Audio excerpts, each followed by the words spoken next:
Greetings. This is the one you've known as Jesus the Christ. The choices you make before life and the choices you make during your life are very important to the soul. They determine your experience of each lifetime and drive and shape your evolution.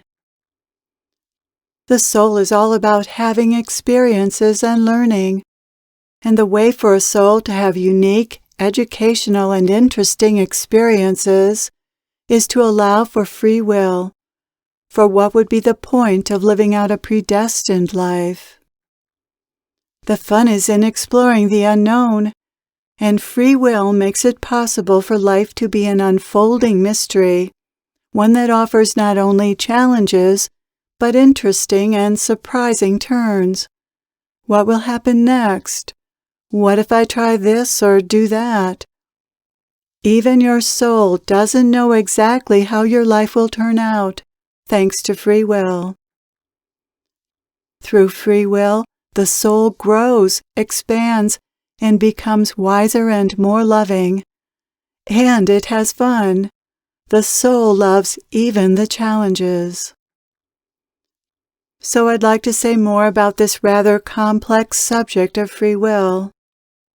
Is there free will or not? Yes.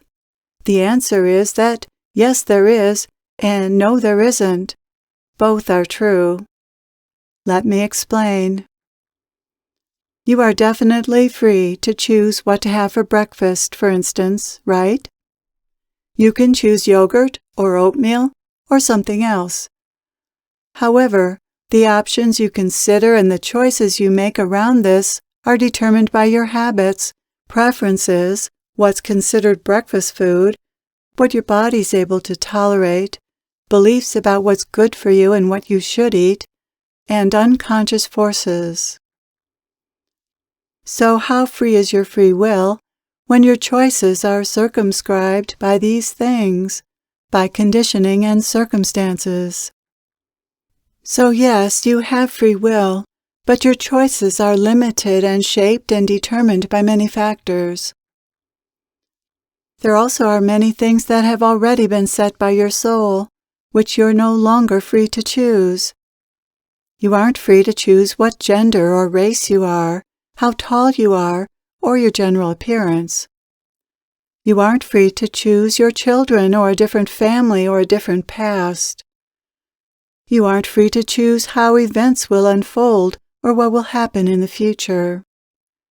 You aren't even as free as you may think to choose your spouse, lovers, or friends, as many of these relationships are also arranged in your pre-life planning session. Once you're in the body, there are many more things you aren't free to choose than what you are free to choose. There's much more in life that just happens to you beyond your control than what you're able to control with your free will. It turns out that your will is a minor factor in the scheme of things, and not all that free but shaped by many forces. However, there is one very important thing that you are free to choose, which will determine your level of happiness, your experience of life, and how quickly you progress in your evolution, and that's your attitude toward your experience. You are free to choose to be happy about something or upset, to be angry, sad, or resentful, or to accept something.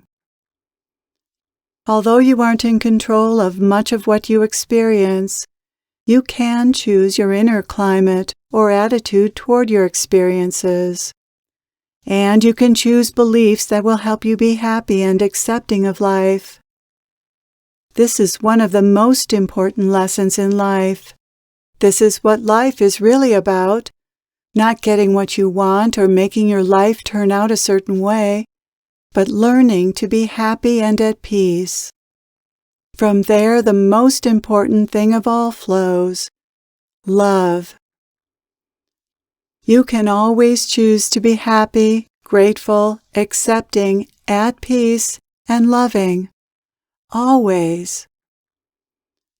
Maybe you won't feel happy or grateful for a particular experience, but your overall state can be one of happiness and gratitude if you focus on the things in your life that make you happy and grateful, and not on the things that don't. The ego does the opposite of this. In many respects, your soul's evolution depends on learning to do the opposite of what your ego would do. However, unless you learn to become aware of your thoughts and feelings and make an effort to choose against the programming, your thoughts and feelings will control you, not the other way around. Your free will won't be free to choose against the conditioning. Awareness of your thoughts and feelings is key. Where does this awareness come from? It obviously doesn't come from the ego. Awareness is a quality of your divine nature. When the divine begins waking up in you, it does this by making you more aware of the programming, often through spiritual teachers or teachings.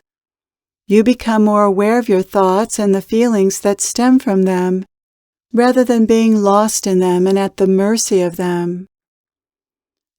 Once a certain amount of awareness has awakened within you, you start making different choices, better choices, ones more aligned with peace, joy, and love. But before this awareness has developed, people are at the effects of their programming. They have a very limited ability to choose. They choose within their programming, on the basis of their preferences, habits, egoic desires and fears, what they've been taught, what they've learned or concluded, and unconscious factors and drives, including astrological tendencies. So how free is that will? If your programming is determining your choices, can we say that you're freely choosing? So you see, the small will, the will of the ego, and choices determined by one's conditioning and astrology, is not that free. It appears free in that you can choose yogurt or oatmeal, for instance. You can even choose to go to law school instead of majoring in English, which is a much more important choice than what you have for breakfast. But even bigger choices are determined to a large extent by your astrological tendencies, and importantly, your soul's plan, which is also a type of programming. In fact, your life is being continually shaped by a larger will, by thy will, or your soul's intentions. So even if you choose to go to law school, if you're meant to be a writer, you'll be steered by the hand of grace away from law into a more appropriate course of study. You are allowed to follow the small will only as long as it doesn't interfere with thy will, with your soul's plan. Thy will always trumps the small will. Often the small will doesn't interfere, but when it does, life finds a way to stop you from going in the direction your small will is taking you, and opens up opportunities in the direction of what your soul needs and wants to experience. Opportunities and blocks are the means the soul uses to steer your life and co-create with you. It works with you by either allowing you to go after what your ego wants or preventing you from doing this. Quite often what your ego wants isn't a problem for the soul, and it works with that or works around that. And quite often, you happily choose to follow your divine self's drives and passions, which are given to you intuitively. As you progress spiritually, thy will is at the helm increasingly. Thy will becomes your will as you surrender the ego's will to what's coming out of the flow and to the guidance you're being given intuitively. This takes practice, but by the end of your incarnations, living this way is natural and easy.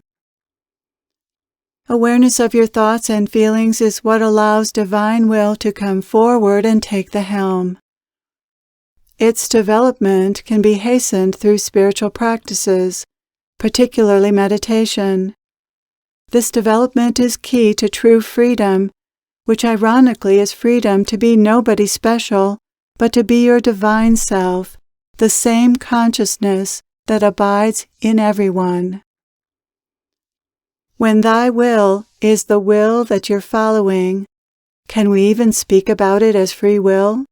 When it feels more like no will and no need for a will. When the small will is surrendered, all that's left is thy will, which doesn't belong to you at all. When there is no you, no false self, no egoic self, with a will, can we even call what remains free will? Thy will becomes simply whatever is true to do in any moment. What you do becomes a choiceless choice. Your soul is running the show now. There's no longer a sense of having a false self that would argue or prefer or choose anything but the natural unfolding that's already occurring, of which you are a part. When you are one with all that is, your will is the same as whatever's already happening.